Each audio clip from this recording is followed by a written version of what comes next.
హైదరాబాద్ పాతబస్తీలోని ముర్గి చౌక్ వద్ద ఆక్రమణల తొలగింపు సమయంలో జరిగిన ఘటనలో ప్రధాన నిందితుడిని పోలీసులు అరెస్టు చేశారు. ఈ నెల 4న ప్రభుత్వ ఉద్యోగుల విధులకు ఆటంకం కలిగించడమే కాకుండా అధికారులకు రక్షణగా ఉన్న పోలీస్ కానిస్టేబుల్పై నిందితుడు సాహిల్ అక్బర్ దాడికి పాల్పడ్డాడు. మొత్తం ఘటనలో ఎంఐఎం ఎమ్మెల్సీ రెహమత్ బేగ్తో పాటు మాజీ కార్పొరేటర్ గౌస్ సాహిల్ అక్బర్పై పోలీసులు కేసు నమోదు చేశారు. వీరు ముగ్గురు కలిసి ఆక్రమణలు కూల్చివేయడానికి వచ్చిన అధికారులను అడ్డుకుంటూ దూకుడుగా భయపెట్టే విధంగా ప్రవర్తించినట్లు పోలీసులు తెలిపారు. ఈ గొడవలో సాహిల్ అక్బర్ పోలీసు కానిస్టేబుల్ ధీరజ్ తివారీపై బలప్రయోగానికి పాల్పడినట్లు పోలీసులు చెప్పారు.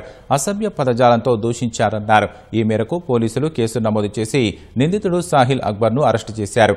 ప్రభుత్వ విధులను నిర్వహిస్తున్న ఉద్యోగులపై ఎవరూ హింసకు పాల్పడకూడదని హైదరాబాద్ నగర పోలీసులు ప్రజలకు హెచ్చరించారు.